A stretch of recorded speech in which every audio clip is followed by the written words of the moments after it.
And now, live from Pod Cabin in Burbank, California, it's the Allison Rosen is Your New Best Friend show. Tonight, Allison welcomes her guest. He's a writer, producer, and comedian you may know from the Eric Andre show, and whose book, The Perfect Amount of Wrong, is out now. It's Mike Bridenstine.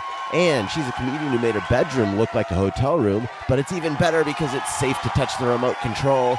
It's Lizzy Cooperman. Tone Zone is here and pissed because just as soon as he got his mistletoe cured, he came down with a nasty case of jingle bells. I'm her husband, Daniel, saying hop on board the love bus and say hello to your new best friend, Allison Rosen. Allison Rosen. Allison Rosen is your new best friend. Allison with her good times never end. Allison Rosen, doing the wavy pencil dance again. Allison Rosen. Allison's your new best friend.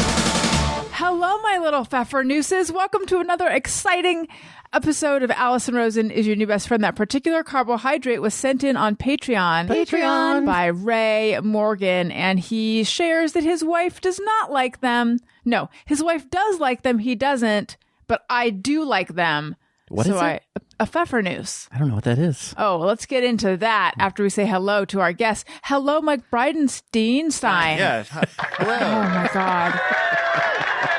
I have gotten every single thing wrong today. Bridenstine. Like Bride of Frankenstein. Yeah. I mean, that's how I've been saying it in my head, too. And then suddenly the show started and you're good. The pressure made me go Steen. I'm with it. Whatever you want to call it. Call it my you name. and you. Well, welcome to the show. Anything could happen. Anything, yeah. Anything. Lizzy Truly. Cooperman, hi. It's a thrill to be back in the hot seat. It's wonderful to see you. Likewise. I cannot wait to find out a little more detail on something that came up moments before we started. Right? We will definitely be flagging that for follow-up. Yes. Just snitching on people. And Tony Thaxton, hello. Hello. How's it going? It's going all right. It feels weird to be here this early. It does. I know. Not that it's early, but, For us, yes. Although, you were also not here for the show with Robin and Dalton. That was at like 11 a.m. Whoa. Yeah, I know. It's practically the middle of the night. All right. So I am on Patreon. All sorts of fun stuff over there. You can get episodes of The Friend Zone. And I have a particularly juicy, gossipy episode that I am about to record. Ooh. That's right. Level where you can text me, I'll text you back. All sorts of fun stuff. Go for an annual subscription and get 2 months free. That's a good deal. Patreon.com/Allison Rosen. Also, I need to tell you that my book, Tropical Attire, Encourage and Other Phrases That Scare Me, has been re-released for the 5-year anniversary with new material, new illustrations, and an updated cover. Go to AllisonRosen.com. You'll see the book there. Click on it. It'll take you there. And if you buy it on Amazon, please leave a review so that I don't have to look and see how few reviews of the new version there are. I would like them to just put the new version. And it looks like my zipper on my jacket is going to clog the table for the whole show. I would like them to just put the new version like on the same page as the old version. I don't know if they ever do that, but it's its own new page and it needs your love. Please, AllisonRosen.com for that. Okay. All right. So, as it turns out, Mike and Lizzy go way back, yes? We go extremely far back. 2007. Yeah. That's when I moved here. Yeah. I remember. How'd you meet? I didn't help you move or anything. No, she carried a couch up by herself. It was great. At comedy shows. Yeah. We met I think there was a show called 12 Shiny Nickels that was on Sunset and Gardner. Yes. And it was like a whole culture. I met every single person that I know in LA there. Yeah. At that particular show. Because there's 12 comics a night, at least 2 shows a night. And Lizzy and I were on like every week. Each of the comics playing the role of a shiny nickel. The nickel was 5 minutes of comedy. Oh, got it. I didn't name it. Lizzy named it. I did not name it. I would have done 24 rotten pennies. Yeah, that's where we met. And then, so I was telling a story before the show about that's embarrassing to Lizzy. So do I have permission? You do have permission, and then I'm going to have several qualifiers. And can I tell you the reason you have permission? And I was thinking about this on the way over because last time I was here, we talked about me losing things. Yeah. And we need to flag that for follow-up as well. But I'm going to be okay with hitting my shame buttons. That's going to be 2024 for me. Oh, that's good. Because for me, they're like pressure points. Like someone squeezes that weird place, that webby part between your thumb and forefinger. It hurts, but then it goes away. So this is going to be a shame button experience, what Mike's about to tell you. And it's so interesting, and we'll get into this. I know that we have not shared what you feel is shameful about it, but I heard it and I just I love that. Really? To me, I didn't instantly think that it was something that you would feel shame about. So let's hear what it is. Okay, so I was in her apartment. Her neighbor was another comedian who was dating my best friend. Who do we know who this comedian is? Mike Burns. Yeah, Shannon Hatch and Mike Burns. And lived they were downstairs. Yeah. And this was kind of a rundown building. My apartment was a bachelor apartment. I didn't have it was a hot plate situation. For some reason had a terrific square-shaped bathtub. But that was the feature. I slept in like a child. I may as well have been sleeping in like a twin-sized race car bed with no tires, a broken down one. Well, when I was over there under the race car bed, she had just found a sandwich. And she said, Mike, I just found this sandwich. Is it okay if I eat it? I don't want to waste it. And I was like, no, probably. And you go, I think it was turkey or something. But I remember thinking because I thought you were so funny that when that happened and it was you legitimately asking me, I felt like you were like a genius. I didn't think that you were disgusting. Mike, I'm going to take that in. I'm going to experience it on a cellular level. And we agreed not to You're eat it. I thought you were a genius. And by genius, I mean sandwich artist. The way So do you remember anything about... You think it's turkey, but do you have a memory of seeing turkey? What kind of bread was it on? Was it in foil? What are we talking about? This is a great question. It was in cellophane. It was. She did not want to waste it. Okay. And she was hungry, it sounds like.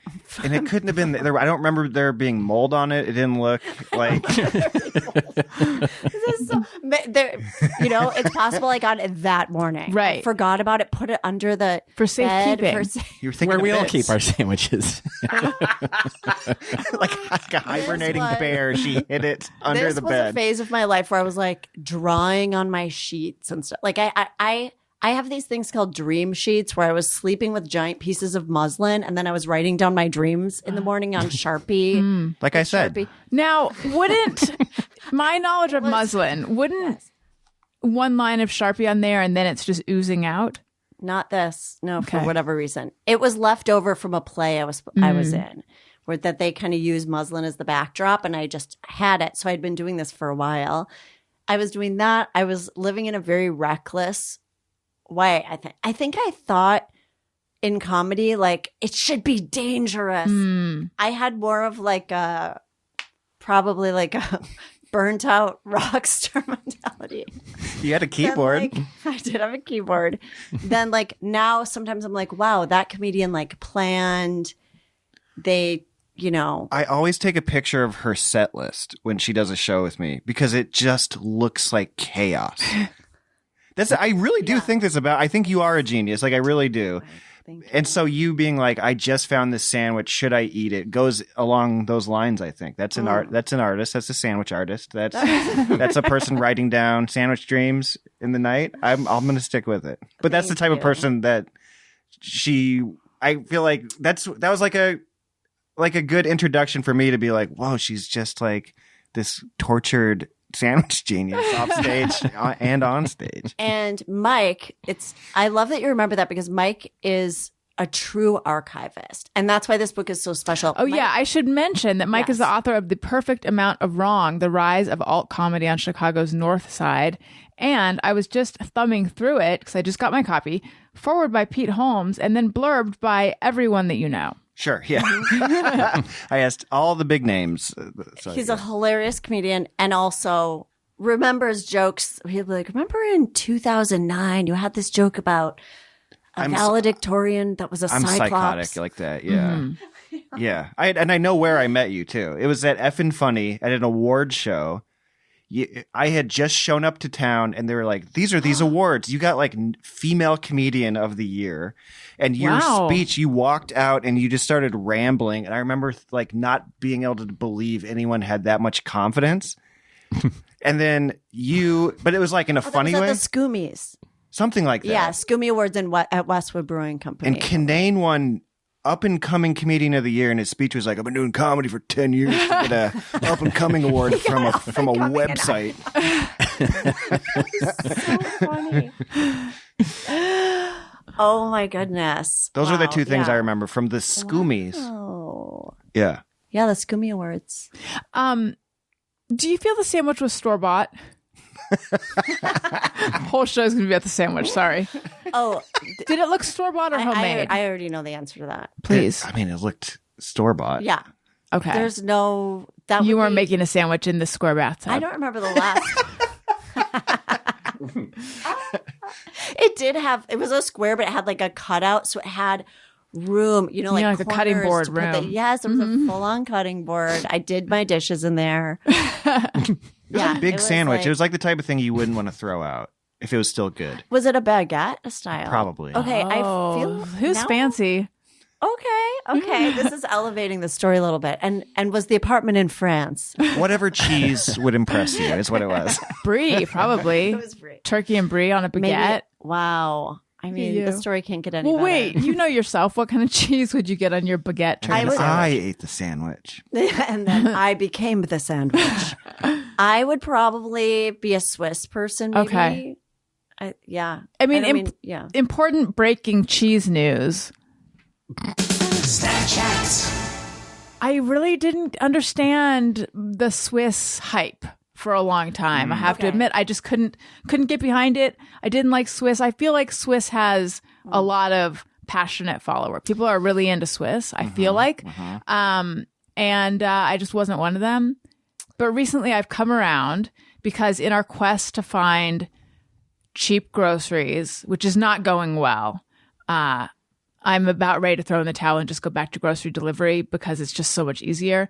But we've been going to Costco every now and again. Which one? The Burbank one. I have to go today. Really? It's a hateful place. It's always it's so crowded. All Costco's are crowded.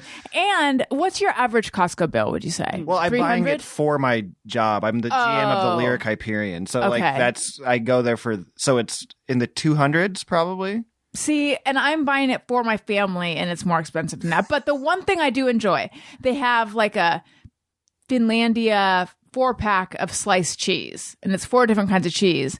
And the only one I really like in there is the Swiss. Hence, Tony, can you go back any episode where I said anything bad about Swiss? Can you cut that out? Oh yeah. Thank you very much. Okay, now because we're really going to litigate this. Yes, exactly. Switzerland. I don't like Swiss, so let's I'll put my voice in saying what you said. So wait, why do you not like Swiss? I just don't like the way it tastes. Don't you not like sandwiches or cold cuts though? I'm not big on cold cuts. I don't hate them, but like it's not. If I have a choice between a hot sandwich and a cold sandwich, I'm gonna get a hot sandwich every time. What about a hot ham and Swiss? Yeah, Swiss wouldn't be my cheese of choice. See, and it wouldn't be mine either. Yeah, it still wouldn't be. It's it might be the only cheese I don't like. Whoa. Yeah, hot Swiss. I don't think I would want, but if I'm just eating a cheese slice, as an adult often does, a pre-sliced piece of cheese, I'm going to want Swiss. It might be a texture thing. Have you ever had a Monte Cristo sandwich? Because I ordered it once. Yes. How did you feel about it? I didn't like it. I remember liking it okay. I can't really remember too It's like French toast with meat in it and cheese. Yeah. Where are you guys with Monte Cristo sandwiches? I've never had one, but I did make love to the Comte of Monte Cristo. Oh my God, I think I've read your book. I've never had one. Right? I think because it has ham, right? And I don't eat ham, so I've never had that. But I do think Swiss cheese is like a pair. I think it's something to pair. Yes. I don't think it's a solo. Maybe with pear. Wow. So she's a pear. Right. Wait, are you kosher? I've never had ham before. I have had pepperoni. That's my confession. I used to call it secret pepperoni. If someone said, "Oh, we're getting a pizza, but Lizzy doesn't eat it," or someone's vegetarian, and they would slice it in half, there would just be a quarter crescent moon of pepperoni that would land on the cheese, and I would joyfully accept it without complaint. Right. But is it because of keeping kosher? Yes. No bacon? Yeah.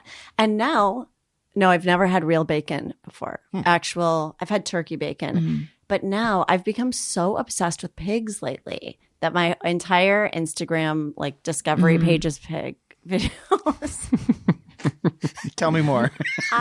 They're smarter than 3-year-olds. Yeah. They're smarter than chimpanzees. They're smarter than Lauren Boebert. For that reason, I've actually stopped eating ham because they're so fucking. I just feel too guilty. I feel guilty about all meat, but I've started with pig. I've started depigging my diet. I think they're very sensitive and intelligent. And you know those buttons that now dogs can use where they're like, I'm hungry. I know what you're talking about. Wait, what video is this that I haven't seen? I don't buy it. I don't think the dogs are really know what they're I've seen those videos and I agree with him. Yeah. Wait, all I do is I live my life online. How have I not seen these videos? There are buttons that let the animal tell you what they want. They'll be like, hug me. Like like a pig, for example, will just like smush its snout against it. Oh, how cute. I think it's random. Yeah, I do too. Interesting. How do you feel, Lizzy? I mean, I'd like to think that it's real and that they're communicating because they're very, I don't know. I really want a pig. Like this is part of my 2024 vision. You deserve a pig. Get a pig. No, I think there's, back in the day, people were getting, like George Clooney got a potbelly pig or something. Yes. But I think that doesn't exist. That's I think so you're out. just going to get, tired potbelly pigs, wired, giant 400-pound pigs. I've heard I've heard that some people buy a pig thinking, oh, it's so cute and little. And then it just continues to grow until they have like a full-blown hog, Exactly. essentially. I think that's to me with a Bernese Mountain Dog, though. Mike, for real. Yeah. How did you think it was going to be small? They're all big. I just wanted it to be a puppy forever. Oh, okay. Mike has the most gigantic dog I've ever seen in my life. How big? 120? Wow. Yeah. He's horrifyingly big if you're afraid of dogs.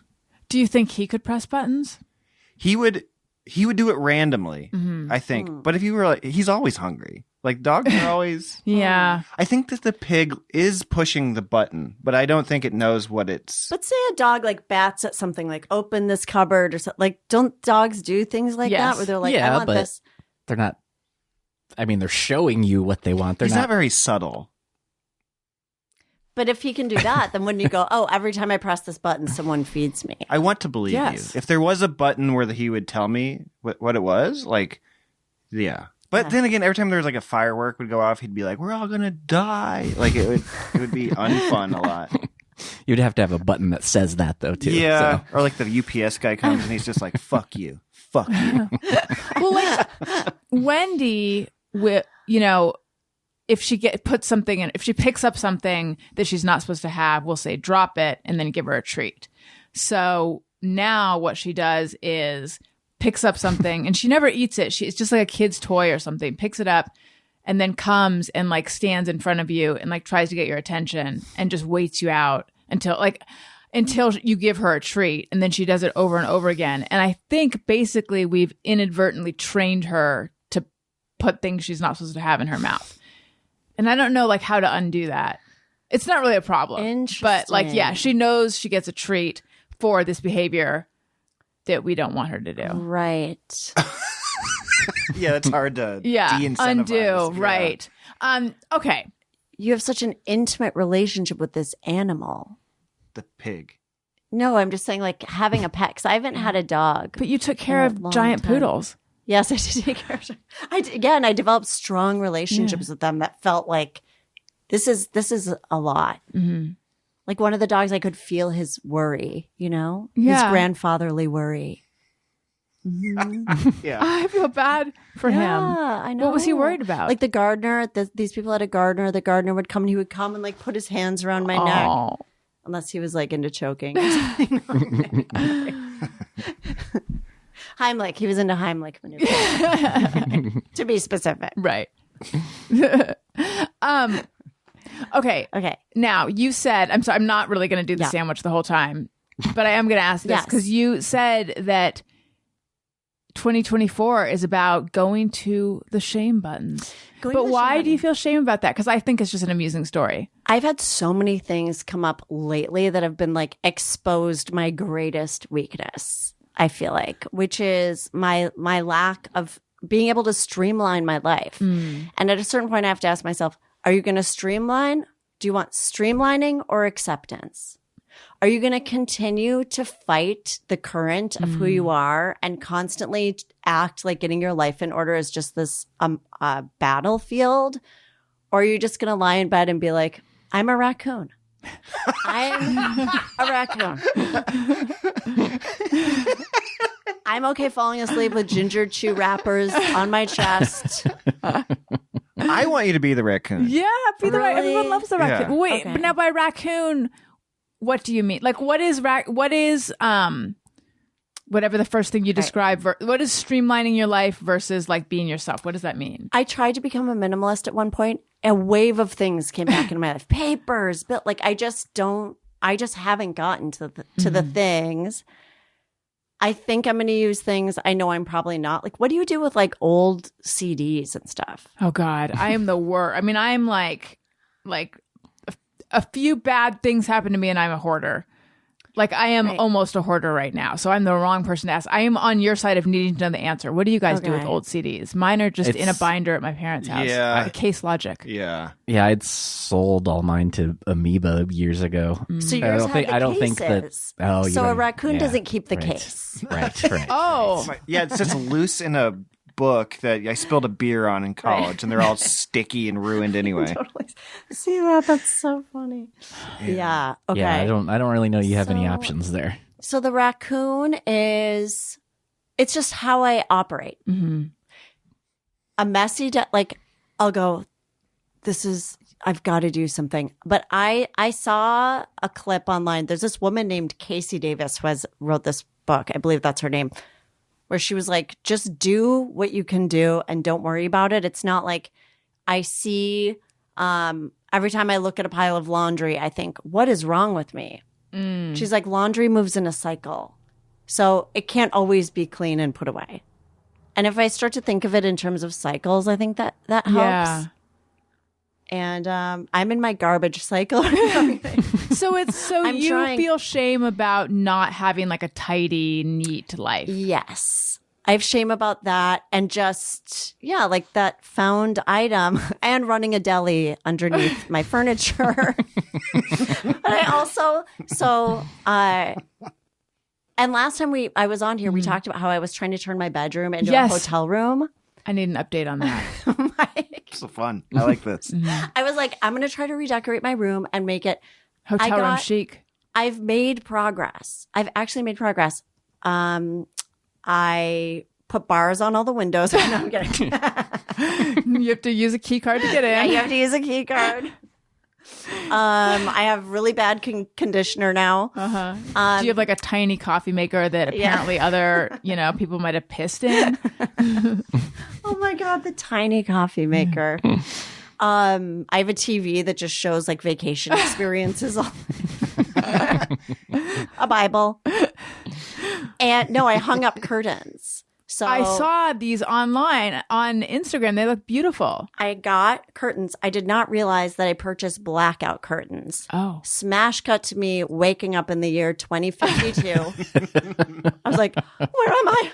I missed my wedding. What happened? But that is hotel like.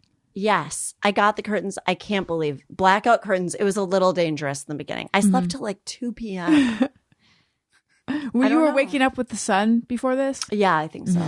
With a rooster. Yeah, with the I was actually living, like a raccoon. I was sleeping On a most trash of the can. day on a trash can. And then I also got a soap dispenser for my bathroom because I could never figure out how to unlock the soap thing. pump. You have to turn it and turn it. The pump. Oh yeah. I could Do never. you really know, Mike? Nope.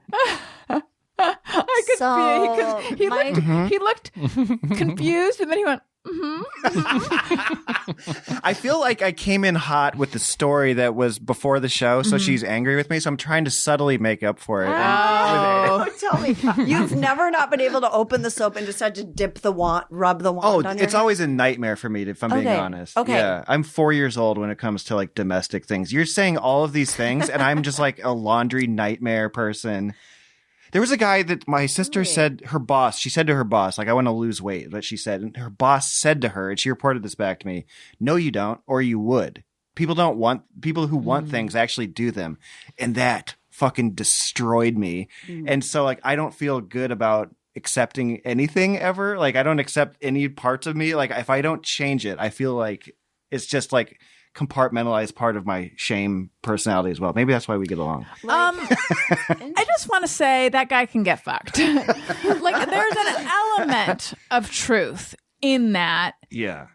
You know, if someone's like, I really want to do this, and it's the same, and why, you know, and it's the same thing, and they've been saying it for 45 years or something, I suppose at that point, maybe. But like, in the same way that laundry is a cycle, I feel like projects and things that you're focusing on are a cycle, and like we all have things that are challenging to us, and I just feel like that's like really simplifying it. It is really simplifying it, but I have listened to self-help books that are like there's wanting things and there's deciding to do the thing. And I think that that's true. The way that the guy said it was particularly off-putting. Yeah. But it is sometimes an oversimplification can get to like the root point of it. And so that is why it fucking destroyed me also, because like there's so many things that self-improvement things at that point in my life I wanted to do. Like I quit drinking. I quit like a lot of bad things. And so that's how I looked at it also. I was like, I didn't want to accept those parts of Wait, did you quit those things after you heard this guy say a lot this of thing? things after that? Like it really destroyed my brain. But when you say destroyed, but it sounds like it actually helped you get to a better place. It did because I never accept the thing that's wrong with me. Like I have to like be like put it aside till I'm ready to deal with it. You know what I mean? Like yeah, I've noticed that about you actually. We've talked about it. I call it throwing Hail Marys. Yes, that's It would right. explain this. I listened to a book called Poke the Box. I forget the guy, but he's like a self-help guy. And it was like try to get stuff. Poke the box. An odd name for a book, but anyway, onward. I didn't even think of that. Oh, you didn't? That's the first thing I thought of. No one told him. I'm just like Right. One time, yeah. Anyway, It's a porno, is what it is. Right. Who plays the box? Yeah, how did no one tell him that's a bad title? I feel like this has happened. Maybe he planned it on purpose. Oh, maybe. And he's like, That's so get it? funny. And I That's was like Amy no. Schumer named her child Gina Tell or whatever. Yeah. Gina Tell. Huh. And then changed it. Because it was too much like genital. Yeah. And I had a friend who had a pen name that was OB something, and no one told him. And I was like, OB is Gynecologist. OB tampons. too. Yeah. Like, you need to run your stuff by someone Workshop it. critical and more than one friend. Right. Right. So this guy who had no friends wrote this book. I read a book called Finger of Vagina. And it was like basically like if you are thinking of trying something, just like you can just try to get away with it, basically. Do it and just, kind of see What what do you mean is get away available. with it? Or like take you action. want to try shoplifting. Just do it. Man, I wish I would have thought about this before, but the book is like you can just start to do things. Whatever you want to do, you can just kind of start to do, and people will just let you. Is kind of like the lesson that I took from it, and it's kind of amazing. I started this job that I'm like the GM of a comedy theater now, and my qualifications for that job were nothing. Costco membership. Costco, which I got later. Okay. Oh, you faked that even. Wow. Yeah, It's the Kirkland Theater. Welcome to the Kirkland Theater. Yeah, so I was, but then everybody just kind of let me do it. Did you have to act like you had more experience than you did? No, people when I go in places now, people ask me if I'm the owner. It's absurd. I think it's because I have gray beard and I'm Like, it's like, what are you doing in LA if you're not the owner of this thing? I Right. think I don't ask them, why did you ask me? Right. I like it for some reason. Mm-hmm. So, so people, I think that whatever people want to do, they can just start doing, and people will let them. Like a confidence Wait. thing. I think so. This is a good. Now I know there's a difference between goals and resolutions, but this is a good New Year's goal. What if we each vowed to just start something? What should it be That's then? kind of how I wrote a book. No one was like, why? Like, my qualifications for writing a book are nothing. You know what I mean? Like, I love that you did this. It's like the perfect blend of your talents, I think. What made you want to write this book? Tell me about the book. boredom during COVID. But Oh, come on. We were all bored and not all of us wrote books. it was a moment in my life. This is another psychotic thing. I was like, no one's doing anything. All I have to do is outwork all the people doing nothing, and it will be rewarded for it. And I was. So it's like psychotic. But everybody was. The question I get asked more than anything is because I came up in the Chicago stand-up scene, so people are like, "All those comedians, like, what was that like?" And then I heard a podcast where somebody did the history of that scene, and they got it like wrong to the point that I was like, "Oh, they just wanted to talk to celebrities," which is cool. They didn't want the answer, so I was like, "What if I did one where I did both, where I gave like the here's Wait. Sorry. It was, tell me, this podcast episode was someone interviewing? yeah." They're like, people? "This is the history of the Chicago alt comedy scene." Can you say? Do you not want to say? It was Wayne Fetterman was whose it was. And I'll just say, cause like, I like all of these people. I like Wayne, from what I don't know him, but I don't have anything against him. And then, there was an episode he did about the Lincoln Lodge, like this very specific venue in Chicago. And that was started by this guy, Mark Geary, and this other guy, Tom Lawler. But to ask about it, he interviewed Emily Gordon, who is great. Emily Gordon is great. She's an Oscar-nominated author. But that's not who I would have asked. I would have asked her about a lot of other stuff. It's just like, oh, you just wanted to talk to Emily Gordon, Right. which is like she does know about it, but it's like you should ask the people that came up with it if you want like the right answer, I would guess. So I decided I was like, I've been wanting to do this for a while. Just like, I'll just do something with it. And then, people did interviews, and I just kept going with it and kept pitching it. And it's been like, it was like a lot of fun, and I'm glad that it's out. You know? And did you, from the beginning, so you wanted to tell the story of the Chicago scene. Yeah. Did you initially envision it as a book, or did you consider like other formats? I started just talking about it on Zoom, like on a podcast. And then I was like, this should be compiled somehow. The Chicago scene, improv was like the big thing. It was like, so even when I started there, my coworkers, when I had a sales job there, they're like, do you mean Second City? And I would have to say, no, like Jerry Seinfeld. But you had to say yes and. Yes. Don't. Jerry Seinfeld at the beginning of Seinfeld, when he talks into a microphone, and they would be like, oh. So no one cared about stand-up in the city of Chicago. Stand-up was lame in the early 2000s. Like, it wasn't cool. And then all of the clubs closed in the late 90s. So there was the one home club, Zanies, and they didn't book any of the people in the scene there. They were like, no, like they did not nurture a local scene. So there was nowhere for people to do stand-up comedy. And so the fact that it produced all of the people that it produced, like Beth Stelling, like Pete Holmes, like Hannibal Buress, Kumail Nanjiani, like the list goes on. I didn't realize Pete was in Chicago. Yeah, the first day I walked into an open mic, I saw him like on stage, and I was just like, holy shit. But the fact that it produced all those people and it was extra impossible made me want to like kind of document it more. Extra impossible. Because there was no Support for stand-up? Yeah, it was lame. The city wanted a different type of comedy, and there was nowhere to do it. You know, it's funny. I remember when stand-up was lame. Yeah. It was like not just, do you? I mean, lame is too strong, but I just feel like there was a time where you'd see someone with like, now I'm kind of talking about 90s, 80s. That's what like, it was lame. You'd yeah. see someone with shoulder pads in front of a brick wall and it'd just be like an instant groan. Like, oh, I don't want to watch Looney this. Tunes tie. Yeah. Yeah. There was a Beavis and Butthead episode where the guy on stage goes, why do they call it taking a dump when you're really leaving a dump? And they're like, this sucks. And like, I was like, that was like the mid 90s. Wow. And I was like, just struck by that question. Hold on. process.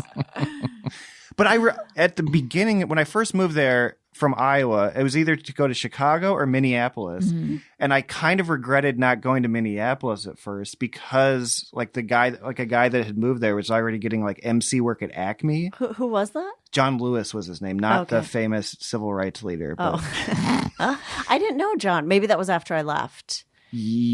Possibly, but I don't know who was there. If like Amber Preston was there, or like that was after my Jackie time. Kashian I was was probably gone by then. Okay, but we like Acme was like a real club that was like really good, and we didn't have any of that. So I didn't at that moment in time. I was like, we're just performing like standing on coffee tables and stuff like, and in the backs of restaurants and doing surprise comedy for people, and so it was. I didn't realize in that moment like how crazy special it was, and so until much later. But like all the I walked into an open mic. It was like Nate Bargatze, Kumail, like T.J. Miller, just a ton of like famous people like that are famous now are just like 22 in this open mic. So it was that's what I wanted to document. So are you from Iowa? Yes, I grew up in Muscatine, Iowa. Muscatine. I don't know. Where is Paul Rust and He's from Lamar's. Yeah, there you go. Yeah. And Wow, Michael I would not have Cassidy pulled that as well. This Blue Bunny ice cream is from Lamar's. Really? That's how I remember where he's from. If didn't he work at Blue Bunny? Yeah, I think so. He has some association with Blue Bunny. Grew up in close proximity then, because I'm Minnesota. He would. You and I. No, I Oh, was no? hours and hours. Oh, away. forget it. I am so bad at you. I am too. I'm like, we were neighbors. But I could see Russia from my... There you go. Yeah. Minneapolis, though, that scene was pretty impressive. Oh, Like, yeah. It was out of control. Yeah. forgot that's The where first you're from. person I walked in on, it sounds like I walked in on from the rest, was Pete Lee. Wow. So, Pete Lee, Andy Ritchie, may he rest in peace, one of Yeah. the funniest comedians Yeah. ever. he was in my New Up with Faces. him. Oh, really? Yeah. I thought he was an Austin guy. I guess I'm confused. He as to- started in Minneapolis and Okay. moved to Austin, yeah. And when were you in Chicago? I Lizzy? was never in Chicago. I Oh. started in Minneapolis. Then a crazy turn of events brought me to New York. I was featuring for Tony Rock at Penguins in Cedar Rapids, Iowa. I would do that open mic every month. Really? There's a an open person mic. named Tony Rock at Here's Penguins. what's so Tony Rock, crazy. Chris Rock's brother. Oh, Here's what's so crazy. The jacket I'm wearing is so from 2002 or something, when I used to work in the Mall of America at Art and B, then go upstairs and host at Knuckleheads Comedy Club, which was also in the mall. I lived at the Mall of America when I started comedy. It was snowing. I'd be there when the mall walkers got there before stores open, and I would leave pitch dark outside. and then you worked at Victoria's Secret in a mall. Yeah. Yeah. The mall I is shut calling it down. you. The mall calls. The call of the mall. The call of the mall. I remember Art and B. I haven't heard that name in so long. What's so crazy is my friend Annie Letterman, hilarious comedian, has this jacket as well. But In the same color? yes, same Jacket color and twins. everything. Oh my God. Somebody came to my show at the Fable this week and told me their favorite comedian was Annie Letterman. And I told them to look you up. I said that she opens for her. That's amazing. Yeah, that's- Yeah, Annie takes me on the road. It's so fun because I get to do like clubs. We're going to Denver in February. Come see us. Where are you doing? Comedy Works. Huh? Love it. That's the first place I worked with her. But oh yeah, Tony Rock. So after my set, he was like, "Hey, if you're ever in New York, I'll get you a spot at the comic strip." And weirdly, I had planned a trip to New York. So he writes down the booker's information for me on a cocktail napkin. And I was driving home. I'm sorry, I did smoke at the time. I was in my 20s. Just all right. let me be free. My shame buttons. I was not eating a sandwich while smoking. I rolled down my window as I'm driving through a cornfield, and the napkin blew out my window. No! Oh my God. So I went back to Minneapolis, and I was like, I don't know what to do. And like, no one believed me that like, people were like, yeah. wait, he said what? That you could perform at the comic strip or whatever?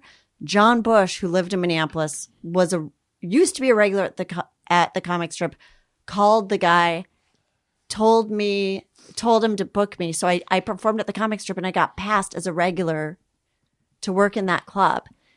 And I was like, oh my God, I'm going to move to New York. So I went back to Minneapolis, and I'm like this guy, Lucian Hold, passed me to work at the club, and someone said, he's dying. You have to go now. I don't know why that's making me laugh. I'm sorry. That's not funny at all. Well, what's interesting is when he shook the my napkin. hand backstage, I noticed that he was missing fingers, and he had lupus and scleroderma, which is like a degenerative tissue disease. I hope I'm getting that right. And so I moved there. I ended up taking care of him.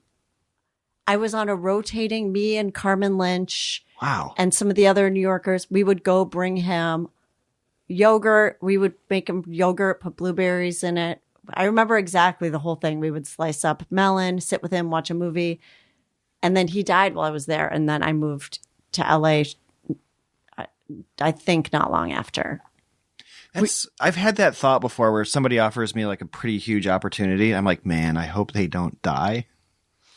That's like, is that a wild Centering thought? yourself. Just kidding. Well, I was like, what? And they said, yeah, he's been sick for a long time. Like, he's probably not going to be at the club, or, he's probably going to have to not. But he kind of came around until the very end. He would just kind of sit in a booth there. Were you really sad when he died? That's so sad. Oh, I actually felt like I had developed a deep relationship with him. Like with the poodle. You also have a deep relationship with the poodle. I'm not being disrespectful. I develop closeness easily. Mm-hmm. Can I amend what I just said about getting too close too early? Because I do have boundaries. But if I have kind of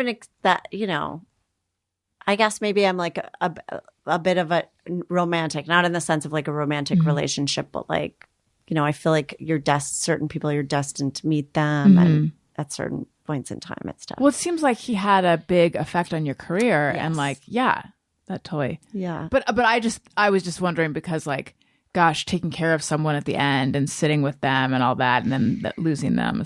Well, there's one other element to this that is kind of crazy, which is that I lived in a really bad neighborhood at the time. I lived in Bushwick before it was, when it was a little rough, off the JZ train or whatever, or JMZ. JZ. Stop. Okay. Yes. And, so a lot of times I didn't want to go home. I was scared to go home. And Lucian let me stay at his place. And the night before he died, he let me sleep in his bed and he stayed on the couch because he said it was better for him for his limbs to dangle. He said I remember I wore his golf t-shirt. I slept in his bed. That morning I went to work and I was like, bye, Lucian. I had some temping job. I left. And then whoever came to the house next was like, he died. Oh. And so he may have died that night. And I just didn't know. From like the maybe couch. I thought he was sleeping. The story has taken a dark turn. Well, I actually don't, I kind of don't see it that way. I just think like, I thought it was kind of like, I don't know. Because I think people kind of choose when they're going to die too. Mm-hmm. But I don't know. Yeah, sorry. Was he older? I'm like trying to spin it so it's not dark. No, it's okay. I actually don't know how old he was. The reason it took a dark turn is because Mike is suggesting. Oh, right. Okay, got that it was because he sacrificed his bed. What other buttons do you want to press? Yeah. Sorry. Turn me inside out. So whenever I feel empathy to that level that I was feeling it, I have to make a joke out of it. I don't know what it is. So it means that you were making me feel vulnerable. You're pushing his buttons. You were pushing my buttons. So like we had a friend who went missing earlier this year. He's fine. But I was getting all these messages like he's missing, like no one can find him. And then they found him. And I felt like such a relief, but I didn't like how vulnerable I felt. So I texted so many people back and I was like, did you hear he's missing again? Like, just because I couldn't take that level of. How did they take that? They hated it. Yeah. Like when I was a kid, like my grandmother got a new husband. He came up to our table and he had like tears in his eyes. And he's like, I just wanted to thank your family for accepting me the way that you have. And all at once, all of this Midwestern Catholic family just goes, well, I wouldn't say that we've accepted you. We couldn't take that vulnerability. So that's what that was. When you were saying that you compartmentalize, that is kind of what I'm saying. Because I think I've said sad things too, and you've been like, so anyway, like, I feel I can't do it. You don't want to absorb it or something. Yeah, or I feel like I don't know what the right thing is to say. So if I say obviously the wrong thing, then it absolves me from having anything to say. Why don't you try going deeper into it? I don't know. I was telling Allison the last time I listened to this show, it made me want to do therapy because I've never have gone. Oh, you therapy. haven't? No, I went one time, try it. and the guy he goes, "Why don't you build a sandcastle and destroy it?" What? And I was like, "What?" Wait, like literally or figuratively? Literally. And I was like, what? Had you been in there talking about your issues with the beach or something? No, I said like it was like about creativity or something. And he I think he was like, well, don't put so much pressure on yourself. Build something and destroy it. And I was like, what? Like go to the beach? I don't know. Like what? Yeah. Wow. So yeah. I remember one time I was having I always have problems making decisions. Not big decisions. Big, huge decisions like, should I move to this place, or like, where should I go to college, or should I, get married?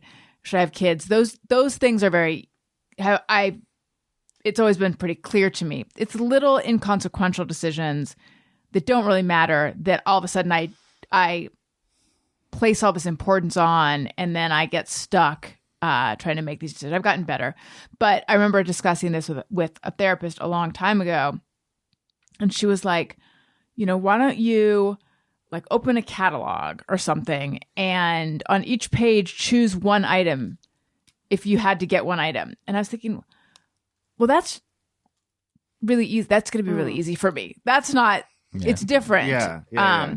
I guess my point being, not everything therapists say is helpful, but I find most of it is, for me at least. Oh, yeah. I just actually fired mine. You did? Yeah. I wasn't seeing her for very long, but she started pulling out I was like, I don't know what you're talking about. She was like, oh, I'm sorry. Like, she just became very bumbling. She pulled out pictures of all these skeletons and evolution. And I was like, yeah, I'm just not, I don't get what. She was telling me that I have an alarm. I'm easily alarmed by things, which is true. Sometimes I'll go, oh my God. Like I can't, I have like a lot of, what? No, I was like wondering what the skeletons had to do. Yeah, me too. She was trying to show me something about how we evolved and how if you grow up a certain way in a certain environment that you'll be more easily startled or something, I think. Huh. But it wasn't just that. And bless her heart. I think she was better for other people. She wanted me to show her physically how I felt in certain situations. And I did not enjoy performing. I didn't like contorting my body over Zoom. Oh, it was over Zoom? Yeah, oh, that's even worse. So I have had this, by the way, I have a read for therapy coming up, and I'm just trying to figure out the right time because I feel like no. I'm gonna do it later. Well, it might help me actually. It might help me because maybe I could use this service. And same with me too. Yeah, we desperately need. Okay, well, I'll do it now, and then I'll tell you about something in therapy that didn't quite work well for me. Okay, but again, look, I'll do it. I'll explain in the read. No, I can say it now. I've been in therapy for a long time. I've had a few different therapists, and I go weekly and I rely on it. Okay, this show is sponsored by BetterHelp. Whether or not your family gives gifts during the holidays, you get to define how you give to yourself. And the holidays are a great time to do that. Lizzy, you were talking about goals and resolutions, which, by the way, after this, I want to find out sort of what you think is the difference between the two. But perhaps a resolution you might keep with yourself or a goal is to start therapy or to resume therapy. So whether it's by starting therapy, going easier on yourself during the tough moments, or treating yourself to a day of complete rest, remember to give yourself some love this holiday season. As I just said, I have been going to therapy for a while. I feel like I get so much out of it. It helps me. I keep, there's a note in my phone, in my notes app, where I just list things that I want to talk to my therapist about. And yeah, I don't know where I would be if I weren't in therapy. If you're thinking of starting therapy, give BetterHelp a try. It's entirely online, designed to be convenient, flexible, and suited to your schedule. Just fill out a brief questionnaire to get matched with a licensed therapist and switch therapists anytime for no additional charge. In the season of giving, give yourself what you need with BetterHelp. Visit betterhelp.com/bestfriend today to get 10% off your first month. That's BetterHelp, betterhelp.com/bestfriend. We are supported by Masterclass. I want to tell you guys about Masterclass. I've told you about them before, but I just recently watched Bobbi Brown Makeup and Beauty. Bobbi Brown, the makeup artist, because as much as I have been doing my makeup for just so long, I never really felt confident with eyeshadow. And so I thought I would like to see what she has to say about it. And she teaches the perfect smoky eye. And I've also talked to you guys before about how much watching Judy Bloom's class just kind of opened my eyes to, everyone lets the haters get to them, but she found a way to rise above. Masterclass makes a meaningful gift this season for you and anyone on your list, because both of you can learn from the best to become your best, from leadership to effective communication to cooking. Whether you're watching Masterclass on TV, listening in audio mode, in the app, or on the site, the quality speaks for itself. It's like Masterclass instructors are your own personal mentors that are going to help you reach the next level. How much would it cost to take one-on-one classes from the world's best? Easily hundreds to thousands of dollars. With Masterclass annual membership, it's $10 a month. Membership start at $120 a year for unlimited access to one-on-one classes with all 180 plus Masterclass instructors. Learn how to negotiate a raise with Chris Voss, or manage your relationships with Esther Perel. I always want to say Esther Perel, but I believe it is Esther, and I learned that from the morning show. There are over 180 classes to pick from, with new classes added every month, like Your Personal Style with Ton France, which Daniel watched, that helped Daniel put together his look. And then also, I love the one with Jenny of Jenny's Ice Cream. You guys, vanilla is poetry. Every class. I want to watch every class. Boost your confidence and find practical takeaways you can apply to your life and at work. And if you own a business or are a team leader, use Masterclass to empower and create future-ready employees and leaders. And, the renowned and very young poet, Amanda Gorman, she has a class on there. I was just watching a sample of it. You have to write every day, even if it's just gibberish. I don't think an email counts, though, because that's what I do. This holiday season, give one annual membership and get one free at masterclass.com/bestfriend.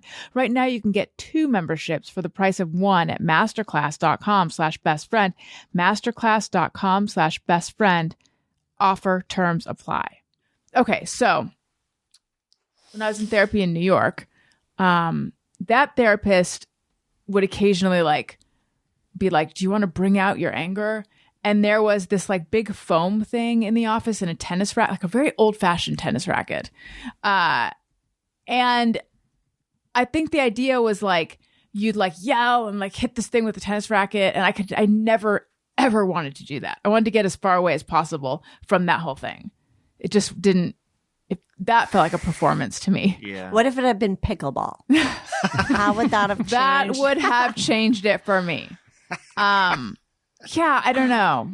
And also another time it'd be why don't you pretend the pillow is that person and say what you want to say? It's how do you know when it's time to break up with your person? I was feeling worse after I saw her instead of better. And I have to say, part of the reason I went to her actually traces back to your podcast, because I was supposed to get a referral to see a psychiatrist so that I would get Adderall. Oh. Which we talked about on the show.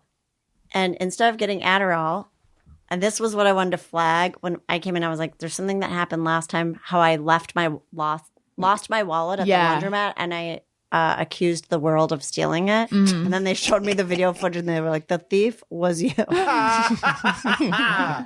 Message received. I went away to Portland.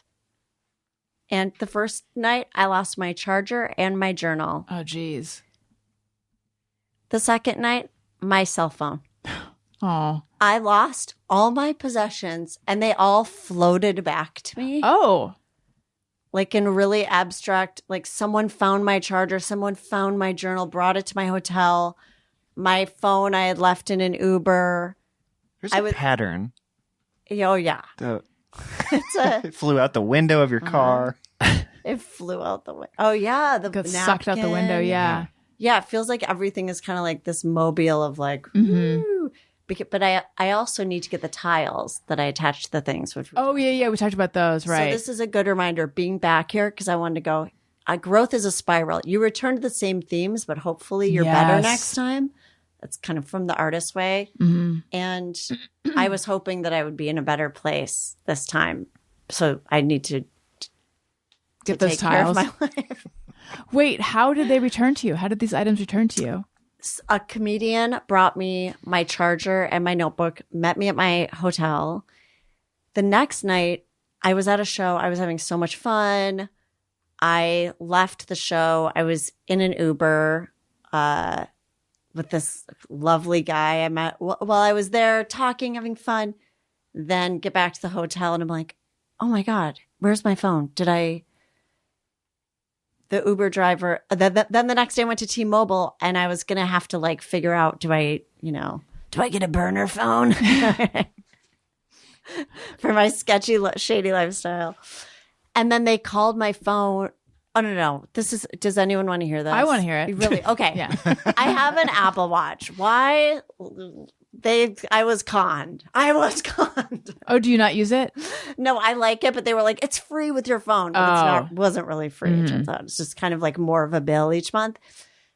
It's like the opposite of free. The person I was with was trying to call my phone and my watch wasn't ringing. So I was like, well, maybe I can just get by with my watch for the rest of the trip, which is crazy because I was having to Uber and stuff, which you can't do from an Apple Watch. But I was like, maybe I'll take taxis and then there's a workaround so I can just like go home and use like a phone I just have, maybe a BlackBerry I have in a drawer, like a true raccoon. So at the T-Mobile store, the guy tried calling my watch and it called my phone and the Uber driver was charging it. He had it. Oh, and he was charging it? How nice. And he was charging it. And then he was like, my girlfriend, I had to do a staged reading that day for the festival. So I was at this bar doing a staged reading and the girlfriend dropped it off. That's so nice. It all came back to me. See, the universe looks out for you. Can I tell you the opposite story? Yes. I had to get a passport.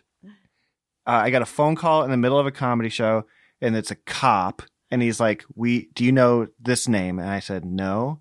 And he said, he has your passport. Like, I'm like, what? And then I'm like, yeah, I don't. He's like, okay, I'm going to mail it to you. And so it's going to come in the mail from. Did he say why this guy had your passport? No, he had a bunch of them, I guess. Like usually my wife will get like an update that says like what mail is going to be in the mailbox the next day. And it wasn't one of them. So it was like stolen in transit from the post office, like to another post office. And he wasn't in LA. He was in like a different town. So I knew that the mail was coming and then it got to my mailbox. I was in Chicago while this happened. And so I knew it was physically in my mailbox at home. And when I got home, I have a house, but it's like a shared kind of an HOA mailbox where it had been ripped open and it was stolen again. So someone found it and then returned it. Did the envelope say like passport inside? It was fragile or said, something. How's it everyone steal? How does people know? I don't know about the first time. The second time, it was like a regular envelope, and then That's just bad luck, I guess. Yeah. But I think because I literally just got a new passport, and I think the outside of it does say something like that it's from whatever the passport office, whatever it's called. Yeah. It's like, please steal this. Passports are us. Yes. So I had to get a P.O. box, you guys. Because of the passport, just to get your passport? Yeah, and I have to start over, so with like a birth certificate and all this stuff. So I just kind of put it off. Was the trip derailed as a result? Yeah, my sister lives overseas, and so like I can't go. So everyone's like, "When are you getting a passport?" I'm like, "Yeah, it was in my mailbox." So wait, someone has your passport out in the world though? Yeah, I canceled it, and when you cancel it. Like I marked it as stolen or whatever, and I was like, "Can I just get it?" Do you have to get a new face? I have to get a new face. Yeah. So we got new faces. Yeah, again. So they have to take HGH and fucks up with your jaw. That's a comedy festival thing. Yeah, you did it. I know. I'm saying For that them. for Yeah. the And best friends. so, yeah, I have to go get the whole thing done over again. And I don't know if it, like, the first time, I don't know how you avoid that the first time. Like, when it's stolen, like, from internally Right. the post office. Because What are they doing with it?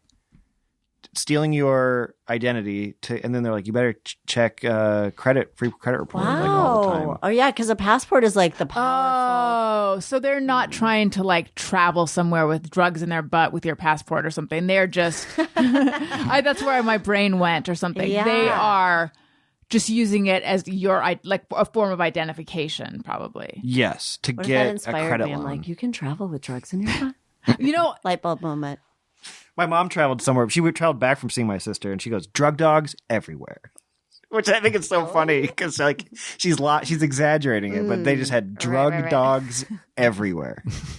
where does your sister live? Helsinki, Finland. Oh, why? Wow. She works for the State Department, so she travels around. So she's lived like a lot of. So I go visit, Wow. but that's what I need the She passport have to go in the for. bright white shock rooms because What it's is so that? dark there in the winter. Oh, right. Because Oh. it's so close to the Arctic Circle that people are like depressed, Yeah. eating their reindeer with a frown on their faces. A lot of frowny A reindeer. lot of frowny reindeer, and they sit in bright white rooms so they can like. I used to have. I one time was kind of depressed, and I bought a canvas and I painted it fluorescent yellow, and I just hung it up in my apartment. Did it work? Yes, I was- Everyone said, "Is that supposed to be a post-it?" I was like, "Sure." I was literally thinking last night that yellow is kind of a happy color. Mm. And I'm not really like a sunny, bright person in any aspect of my life, but I do kind of like the color yellow. I gently kind of like the color yellow, even though it is opposed to my Yes. like only. Well, do you think of yellow as a warm or a cold I color? think Warm. I mean, it's kind of the definition of warm, I guess, but I feel like certain yellows can be cool yellows. Yes, there are cool yellows. Right. I also feel Pastel? that it's a kitchen color. See this makeup bag. I mean, that's almost like a green, but that's kind of cool toned. That's I in feel the like. green family. That does That is feel cool cool. toned. Yeah, a dot of gray in there will do that, I think. But don't you think that's a kitchen color? I think there are certain Yes. colors assigned to certain. Because I think I tried to integrate yellow into my like Hotel room. It's too never dark. in the bedroom. Right. No, I actually probably wouldn't do yellow in the bedroom. No, 'cause no, it's no. a stimulant. Yeah. It is kitchen color. But now, has everyone heard this thing of like people is it people in yellow houses go crazy or Ooh, like the Charlotte Perkins yellow wallpaper. I don't know what that is. Oh, that's that old story? Yeah, it's a book about a woman who goes crazy in a room with yellow wallpaper. Maybe Short that's- story. Oh, it's a short story. Yeah, right? Okay. Maybe that's what I'm thinking I read of. it a long time ago. I feel like this is just Yeah. like common old housewives. If you say housewives now, it sounds like you're talking about a Bravo show. Like Old house. an old wives' tale. Old wives' tale. It might make you angry. real- Old housewives of Beverly Hills. It might make you angry as well. That's what I'm thinking of. Yeah. I had a Yellow? my favorite teacher in 6th grade was a science teacher. She painted the walls yellow, and she said it made kids smarter. Where she got this? They But wake she's up. a science teacher. It makes you more alert, probably, and maybe it, stimulates a different part of the brain. I'm for my hotel room now. My curtains are like an emerald color. So pretty. I And love that. when I went away, I bought the curtains. I went away, and the curtains in my hotel room were emerald. And I just thought, this is coming together in a way, in a very Yeah. abstract, synchronistic manner. What color are your sheets? So my sheets are gray right now. They're t-shirt sheets. Oh, nice. I haven't gone full crisp hotel. And then I ended up getting a white duvet cover to be very hotel, and I returned it, and I'm using my coral colored like velvet one. So coral bedspread, emerald curtains, I like all and of it. laundry everywhere. Wait, why did you return the white duvet?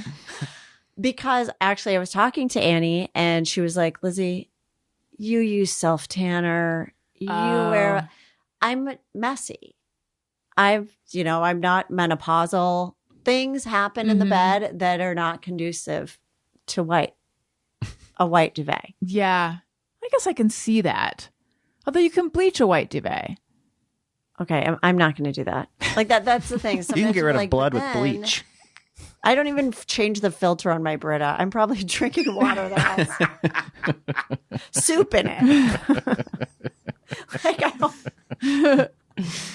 I'm behind. So I need things to be as simple as possible.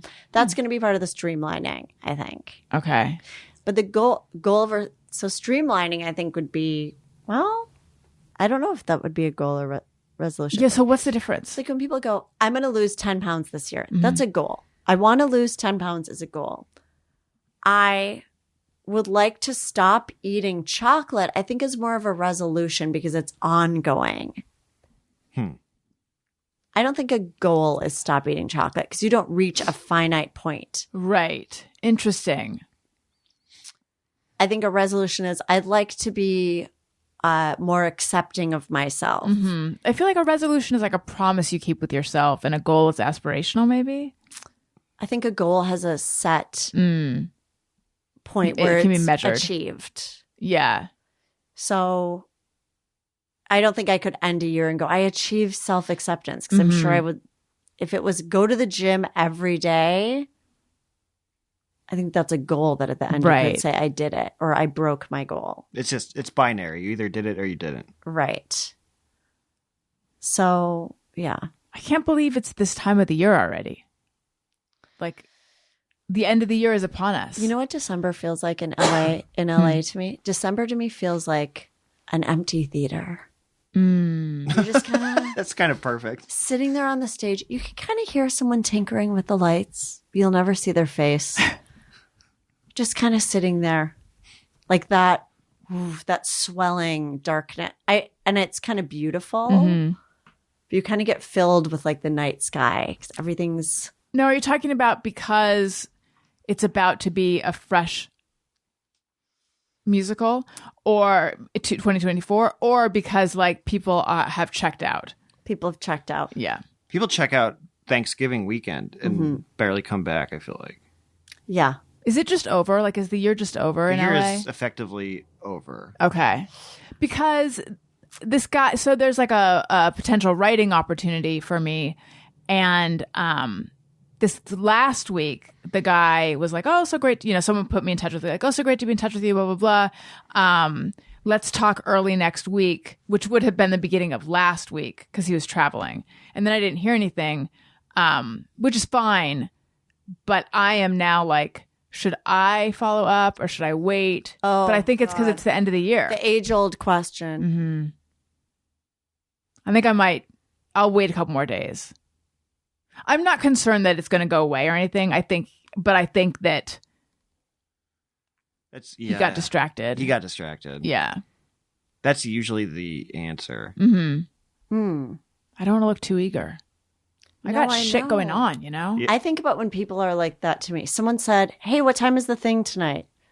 How aggressive. My friend and I were saying, Just kidding. if you can Google it, don't ask me. Oh, yeah. That's what me and that's Annie too. I've been spending a lot of time. There's been a lot of FaceTime. A friend of mine had a laptop, and he goes, "How did Kirby Puckett die?" Yeah. And I go, "What do you have on your lap that could possibly tell you?" Like it was like one of those things. Tig Notaro has a funny joke about that, about Stephanie like popping her head in and going, hey, do you know what time Yum Yum Donuts closes? People put that on Facebook. They'll be like, "Hey, Hive Mind, what should I? What time does this open?" Hive mind. But can I tell Mom you, this groups are the person- worst for this. It's just like, guys, need some dinner ideas. And then it'll, like 400 people will respond with dinner ideas. Oh Well, God! When I have an away message on my phone. Have you gotten it before? Yes, No. I have. I haven't. I put my phone on Do Not Disturb when I'm working on something because of the distraction. And it says, I'm away from my phone, but I'll get back to you when the time is right. Done. You know that I'm not ignoring you. I'm struggling. I didn't even know you could do that. So this person texted me. I know, me neither. Is this a Oh, yeah. text or is you it a put on the email? driving thing. Oh. And Wait, it'll what? come on. Yeah, no, this is a thing. I only recently learned this is a I don't thing have that too. either. Yeah, you do. If you pull your thing down, your screen down from the top, it'll say do not disturb, Yeah, silent, blah blah blah blah. Yeah, blah, I've blah. seen that. If you put on driving, it'll say like it'll give its own automated thing. I can't You can remember. change Like it. this person's driving or whatever. You can erase that and just put your own thing. And that's what I do. I customize it for when you're working. focus. Yeah. It's very challenging.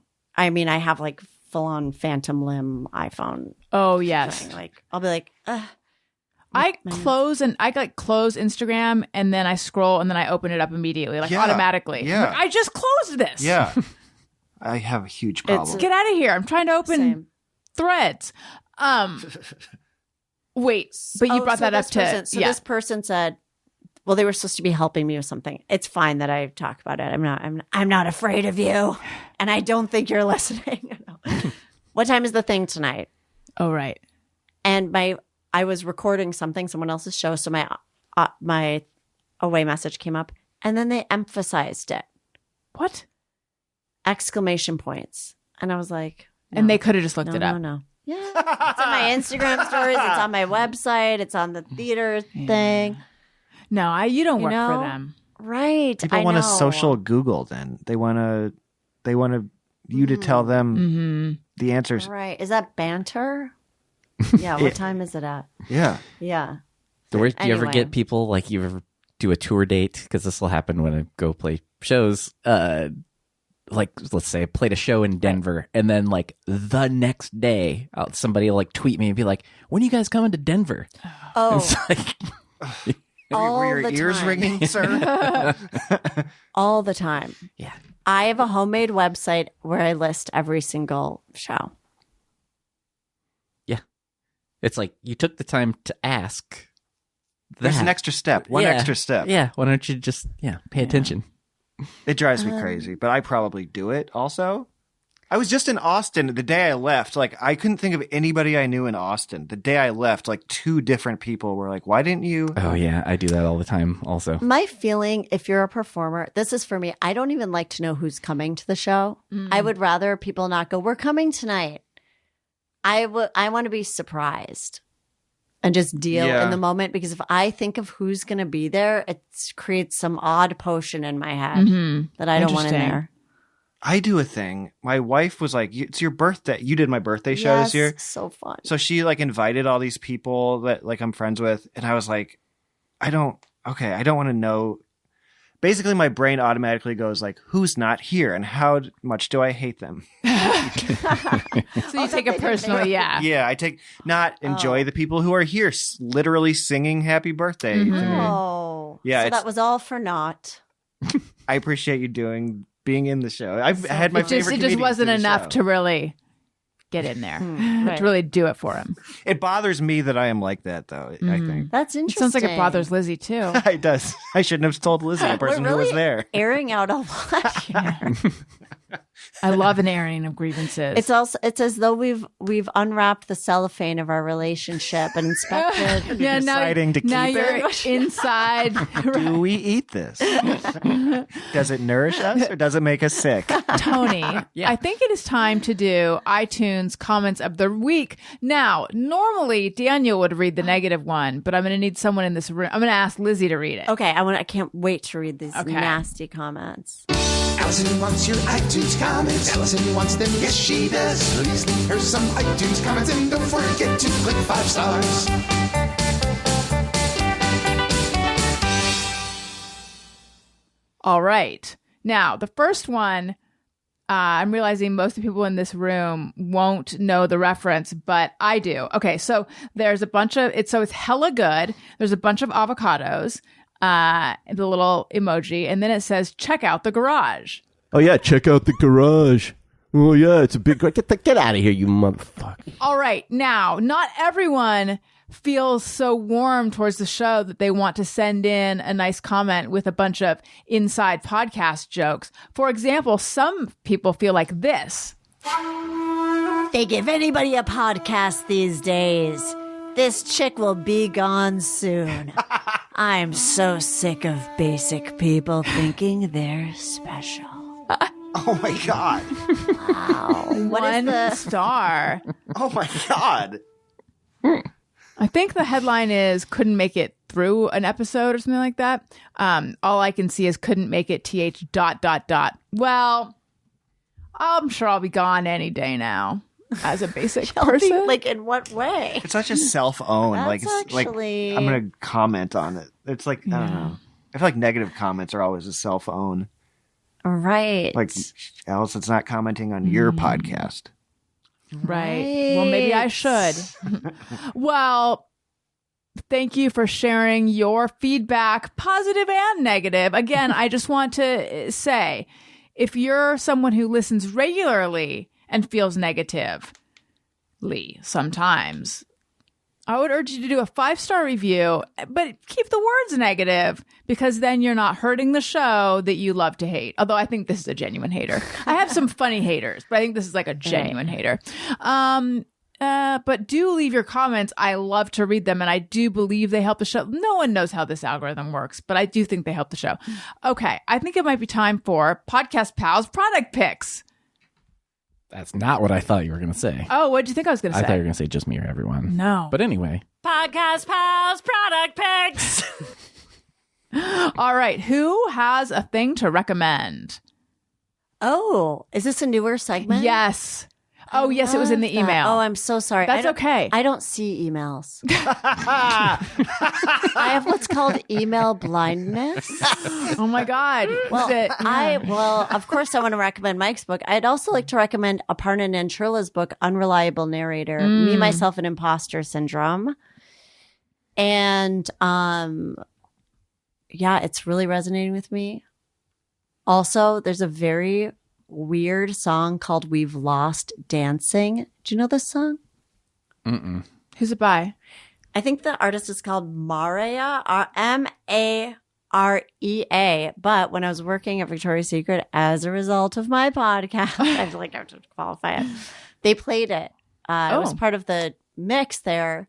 And then it's like, we've lost dancing. It's like, there was so many things we lost during the pandemic. We've lost dancing. And it's like, do, do, do, do, do, do, do, do, do, do. It's like, Wow. it's something, it sounds like a song that you would just record with your friends. Mm-hmm. But then someone sent me a thing that like, it was kind of in the zeitgeist, and that other people also thought it was weird, and I was, because it stuck out to me and I couldn't stop thinking about it. So look up We've Lost Dancing and listen to Aparna's book. Okay. Or read it. Thank you. I have Good.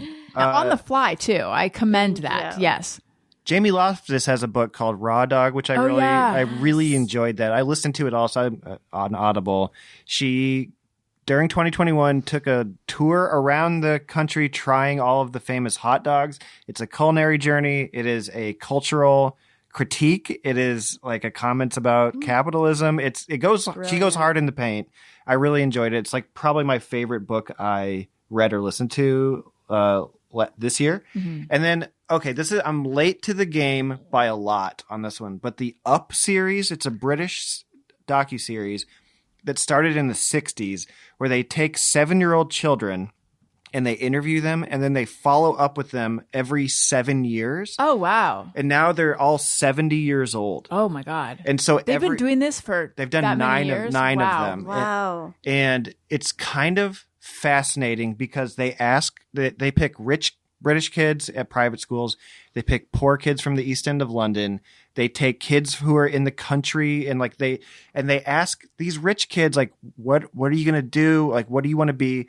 They tell you, like, they name all of these private schools in Cambridge that they're going to go to and become attorneys. Then they all fucking do. And then they ask like the poor kids what they're going to do. And he's like, I want to be a jockey when I grow up. And then he does. And they're like, what if jockeying doesn't work out? And he's like, I'll drive a cab. And then he does. And it's kind of, the theory behind it is, it's a Jesuit saying, which is, give me a child till he's 7 and I will give you the man. And it's like, are you the same person when you're 7 as you are like the rest of your life? And this show is kind of like, you are. Except some of them become homeless, and you're kind of like follow up with them 7 years later, and you're like, man, I hope that they figure it out, like stuff like that. So that one was fascinating to me. You have to get BritBox on Apple TV Plus or whatever for like a month to watch it, but it was fascinating to me. Sounds great. I have a correction to make. The song is called Marea, We've Lost Dancing, and it's by Fred again. Oh, the Marea is part of the title. Yes. Okay. And Paul Oakenfold posted about it. Got it. Now I felt want to hear felt this song. You would think that was cool. Tony, do you think it's cool? I know so little about current music. That's not current. Paul Oakenfold's been around. Well, yeah. Well, let's just hear it. Oh, really? Okay, I didn't know if there was like a copyright thing. Okay, let's do it. They would I think it'll be probably okay. appreciate. No, because we're talking about it. Well, Okay. are you? I don't know. We've lost dancing.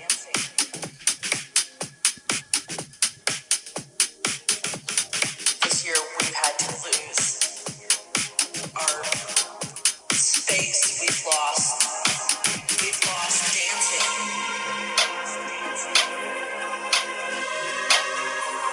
If I were in a Victoria's Secret and I heard this song, I'd be like, "What is happening?" We took for granted. So this would come on how often? I have it twice a day. Well, probably more than that. I was probably checked out. But it's just like such a bizarre. It just Yeah. sounds like something you made on GarageBand Right. with a friend when you were like. That happens when you like. I would go to this gym where they played all trap music, and I hated it at first. But then, like the second or third time I heard it, I would be like, "These expensive. These is red bottoms. These is bloody shoes." I have the same thing where like all the music there, I eventually was like, I need to hear that song. Like there's another song Yeah. called Say It With Your Eyes. Do you know the song? Say it with your eyes. Say it one more time. Say it with your eyes. I was just like, this is such a good song. But it's like, I would never dip into that genre. I did discover a song I love, but unfortunately, I cannot remember what song it was. Oh, I think it might have been "Riding Dirty" by Chameleon in an express dressing room. Right. I was like, "What is this song? I love it." That's my MySpace song when you on my landing Oh yeah, page. I like that song a lot. I love the song Apple Bottom Jeans. Yeah. Boots with the okay, I just found just- friends yeah. of like Santa has apple bottom jeans. And Boots with the fur. Boots with the Those songs Oh my both rip. God. Yes. Are we doing an It's Just Me or are we? Oh, we are. Yes. Hang on one second. I didn't know. Sorry. Tony, do you happen to have one? Oh, I didn't know you were going to call on me. I know. I like to surprise you. If you don't, it's okay. I We'll get don't. it next We time. know it's not Paul I get it. Oakenfold. Yeah, that's for sure. Will be next week. And I am going to recommend Osea hyaluronic acid serum. It's I'm kind of new to adding in a hyaluronic acid serum in my skincare. However, I have been liking this one. I wash my face and then I have a vitamin C serum and then I wait and kind of let that soak in and then I put a tiny bit of water on my face and then use the hyaluronic serum and then I put my moisturizer on. And that's why I look like I'm 12. Okay, let's do Just Mirror, everyone. Your skin doesn't. Sometimes I ponder on something I have thought or done. Is it just me or everyone? All right, Lizzie, do you have one? Yes. I think I actually threaded this one too. I'm obsessed with threads. I abhor threads, but I'm on it a I lot. think it's so fun. It's like freedom. Freedom from X. Okay. Is it just me or everyone? I don't like how every holiday invitation starts with, "It's been a rough year." It's not party energy. It's been a. I know. So we need to have some fun. You're so right. We've all been through the ringer. Our favorite celebrities have passed. That is so true. Please drag your wretched soul to my punch bowl. Please find the energy to peel yourself up off the floor and make your way toward my address. Like, no. That's so That is true. the perfect Lizzy Cooperman bit. Also, Yeah, I know. It does Okay, feel like I'll I feel make like that a initiative. bit. They started doing that in 2016, like because of Trump. They were like, "This is the worst year ever." Yeah. But then every year since then, they're like, "This is literally the worst year." If you look for But really, every year has been like worse. Nuts. What's It ha- next? It has gotten worse, Yeah. but the strike, was this year as COVID, bad the as strike. 2020? I mean, I think people mean like the strike. Oh, The right. Strike and wars. yeah. Oh, yes. I'm sorry. I should have led with Well, that. pandemic. Yeah. Every year the pandemic. Yeah. Oh yeah. So yeah, but it's just nuts that every year has to be the worst I've year won a of all party time. invitation that's like, get insane. Yeah. Be Yeah, yeah. it's This implied. is it. Yeah. without having to say it. Right. You can't write "It's been a tough year" next to confetti. just pick a lane. Pick a lane. Yeah. It feels it's like apologizing ahead of time. Show us, don't tell us. Mm-hmm. Yeah. What's yours, Mike? My wife thinks it's insane that I can remember all of my elementary school teachers' names. And I wanted to know if that was like in first grade I had this, in second grade I had this. Like she's like, what is wrong with you? And I was like, I think after that, middle school I had a bunch of teachers. I wouldn't be able to tell you who did everything. Like high school is the same way. But kindergarten through fifth grade, I know who I had, and I know who my classmates were. Yeah, me too. I might not be able to remember all the classmates, but I could do my teachers. Could you do first and last name though? Because I don't know if I can do that. I don't know about first name. That's a great question. I don't know if I can do that, but I know mine. Okay. Do you, Lizzie? Yeah, I know mine as well. Okay, Tony. No. Well, I might not know high school as well. Right. As the others. I remember. Yeah, those first. Yeah, I don't know if I can do high school. I couldn't do all the high school teachers because we, changed classes. We changed classes. We changed classes. What grade did you start changing classes in? Sixth for me. Bet I could actually. Really? Yeah. All of your high school teachers? Who did you have for math sophomore year? Well, I actually got my first F in algebra because we had something called outcome-based education where they said you either get an A or a B or you fail. Oh. And I got a C, and I went to summer school, and the teacher who was tutoring me through summer school retired. And they're like, there's no one left to help you. So I had to like explain that to colleges and stuff. It was like a whole rocket. Well, why would they? But I don't remember Why the name of A, the B, or teacher. F? That seems. It was called outcome-based education. I don't even. Or so I got like it was either like an F or an incomplete or something. It was embarrassing though. Yeah. For a student of my stature. For sure. A It genius. was awful.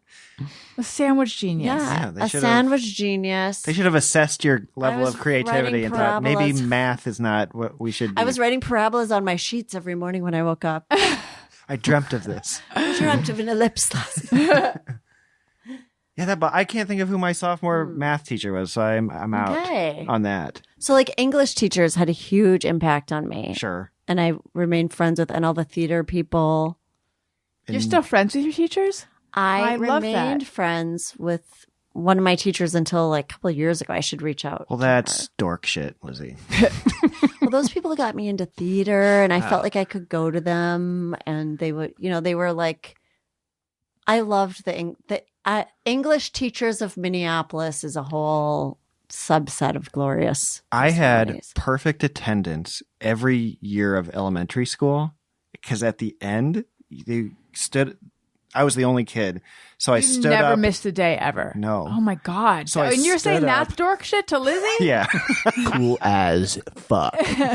I would stand up in front of the class and they would all the school and they would all applaud me. That's why I did it. Wow. Like, were you kind of a goody in a way? No. In ninth grade, I remember the teacher kept saying, like, don't try to get brownie points, but brownie points. And I raised my hand and I said, what are brownie points? And she goes, don't worry, Mr. Bridenstine. You will not be receiving any. And I go, I think I know what they are. But what are they? Good. Like kiss-ass points? Yeah. Wow. Is Yeah. that from brown nosing that they Oh, interesting. Or the brownies were something Girl Scout Well, yeah, related. like young, before you became, I was a brownie. Before you became a Girl Scout, you could be a brownie. Were there points? Was it a point-based anything? Not that I remember. I mean, we sold cookies and stuff, but I don't remember points. I don't know the etymology Maybe- of brownie then? I points. just had a memory. What was it? I actually wrote a poem about this called Mother-Daughter Event. For brownies, we all went on like a boat somewhere, I think on the St. Croix River, and my mom smoked and she ashed in a Diet Coke can, and I thought it was my Diet Coke, and the cherry was in there, and I drank my mom's cigarette. Did you taste it? And she was like, oh, stop. I'm like, I can't breathe. I'm like water. Oh my Yes, God. It like burned. Like I basically put out a cigarette with my Oh, you mouth. said there was the cherry in there, like the Yeah, whole like it light. was little- little, the like- cigarette I cherry. don't know that it was Okay. the Yeah, I know. I It also wasn't thought cherry Coke. Yeah, I should specify. Yeah. It was a crazy. It was a cherry Coke. And she didn't feel bad about it. No. No, Were you in your little brown I was a uniform? little ragtaggy. Yeah. Were you youngest? Yeah, youngest child. Oh, of right. 4. They made And you so I watch think My that- Dinner with Andre. Yes. Yeah. Yes. I watched My Dinner with Andre every day after school. It was the only movie we had at home. Anyway. When I found this out, I was obsessed with this for the longest time. That they would play My Dinner with Andre. Every single day. My sister and I learned the parts, and I actually did. Who was Wallace Shawn? Was Wally, and Andre Gregory is Andre. Who played him at your house? Oh, me. I was Wallace Shawn. I'd be like, I I'm haven't just seen My grateful. Dinner with Andre. What is the plot? Oh my goodness. So Wally is a realist and he's a broke playwright and he's reuniting with Andre, who's this very imaginative, possibly a liar. Like you don't really know. He'll be like, and then they buried me alive in Poland. And when I came back, and has endless supply of money somehow mysteriously, has this wife named Chiquita and has all these crazy theater experiences. And Wally's like, really? Huh. I'm just grateful if I wake up and there's not a cockroach in my coffee. And Andre's like, but Wally, you wouldn't even believe what happened when we went to Findhorn. And like, so it's two different people, both in the arts, meeting and their experience. And interestingly, the most recent time I watched it, I realized what a big role the waiter plays. Because the waiter is kind of us. And who plays Andre? Andre Gregory. And then Wallace Shawn, for people who might not be able to pick that up, he's in The Princess Bride. Yeah. He goes, inconceivable. That's Yes. him. That was you as a Yes, child. that was me. Is that inconceivable? And then let's take a Just Me or Everyone from a listener where I just had it. Okay. All right. Ryan says, I get very nervous that the security tag alarm is going to go off when I walk out of an exit at a store, even though I haven't done anything wrong. Is that just me or everyone? No, I do the same thing. Every store? Same. Pretty much. I get paranoid doing nothing wrong in like you ever go in a store that's just like a some sort of mom and pop place that like it's not busy Sure. and like you're the only one in there. Yeah. I'm like paranoid that they're they're gonna gonna think. think that I'm stealing or something every single time. Interesting. Yeah. It's Yeah. like we all have some guilt. Yeah. When I go at the airport, when I go through the metal detector and it doesn't go off, why would it go off? Like, I've never set a metal detector off, but whenever I go through a metal detector and it doesn't go off, I feel like, oh, phew. Yeah. Do you know I had to get swabbed and stuff at the airport? Like I was held up by security and they were like wiping my hands and they had to call over a supervisor. I guess there was something on my hands. Some kind of lotion. Had you used some kind of lotion? Because there's a lotion that I used to use that would always come back something or other. Oh, interesting. So while I was going through IVF, I didn't want to go through the scanner just because I was just like, I was like, what if it's miscalibrated? What if I get too much, X-ray? So you can opt out and ask them to just pat you down. So I would opt out. It always took a little bit of extra time. And they would always be like, female assist. And then they'd come over and they'd pat you down and they'd do the swab. And it kept coming back like something bad. And then also one of my bags did too. And I don't know if it could have been like glycerin in lotion or I don't know what it was. Interesting. It's an unsatisfied I story wonder since I don't know. Moisturizer with sunscreen. Maybe that might set it off. So what happened though? Then they just end up like doing It a was more kind thorough of search and let embarrassing. Yeah, you because go. they were patting me down and it was like pretty close to the crotch area. It was they were in there. Yeah. Yeah. What's weird And they is, took it was like 1 They hour. were poking the box. They were ready. what's weird, and if anyone do I have any TSA listeners? What is it that they're finding on your hands that then is worrisome? Here's the other thing. In raccoon fashion, I have a very messy bag. And sometimes I'm like, I wonder if there's one. When I was but a child and I won the Laugh Across America contest. You did? I went to do the Las Vegas Comedy Festival. This was like 2004 or something.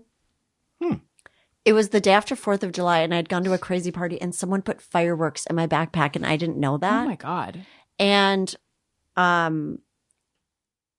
the guy, when I went through, or the woman stopped me and she was like, what is this? And I go, oh my God, I'm so sorry. Put those away. And she just was like, okay. And let me go through. I was like, I'm going to a comedy festival. Like, this is the big, like, I thought it was the biggest, deal in the world, but she cheated and helped me. Look at that. But we would have had the best 5th of July of our lives had she let me through. But someone put fireworks in my backpack. So what did you do when you got there with them? Just threw them out? She threw them out. Oh, she threw them out. Yeah, she just went like that. Yeah. Oh, I thought you meant she just let you through. That's what I thought too. No, she put them in your back in She your threw bag. them in the trash. Yeah.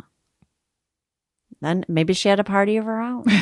I don't know what they were. They could have just been those little worms that burn or whatever. Does anybody go through that trash? There's got to be good stuff in that trash. I watched at least entire bottles of water. Yeah, a lot of water. I watched a guy just take out multiple like fancy mustards and dropped it. It looked like unopened, and I was like, "There's good stuff in that trash." What are the chances that we had to throw away a whole mustard?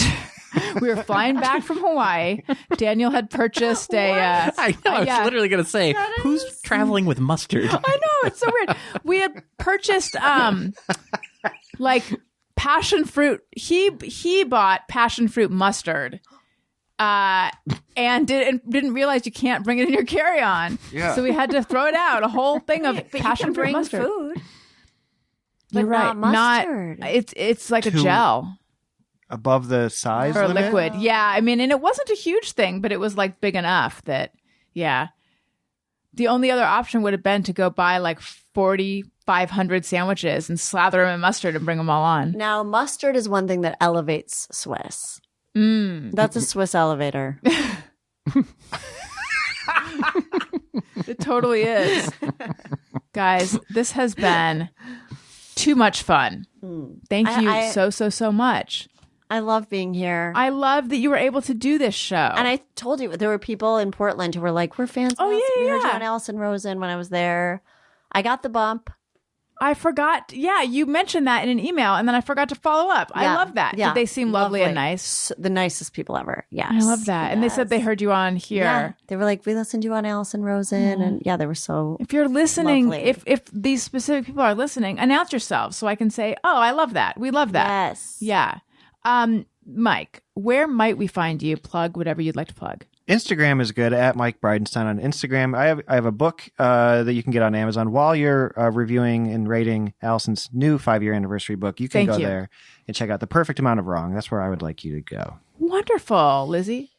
I have a website, LizzyCooperman.com. I have all my shows there. And I have a lot coming up next week. I'm doing a show with a full band on the 14th. Oh my gosh, how fun. At Permanent Records Roadhouse. That's fun. Oh, nice. Yeah, I'm so excited. And then I have a show that I co-host actually with Aparna and Brent Weinbach called Tasting Menu. That's on, we need to get you on, UCB on the 19th. I'm still doing tarot readings. The form for that to get a reading with me is on my website. I am creating a new tarot website called Tarot RX. But I haven't built it yet. So if it's not there, it's going to be Tarot RX. Do you already have that URL? I got the domain. Okay, good. And the site builder, I can't figure it out. And that's the holdup. It's not a raccoon thing, but it feels a little raccoony in that it feels a little tangly. Yeah. You'll unknot it. You'll untangle that knot. And I'm also selling sandwiches online. I like you tangled, I got to be honest. And Tony.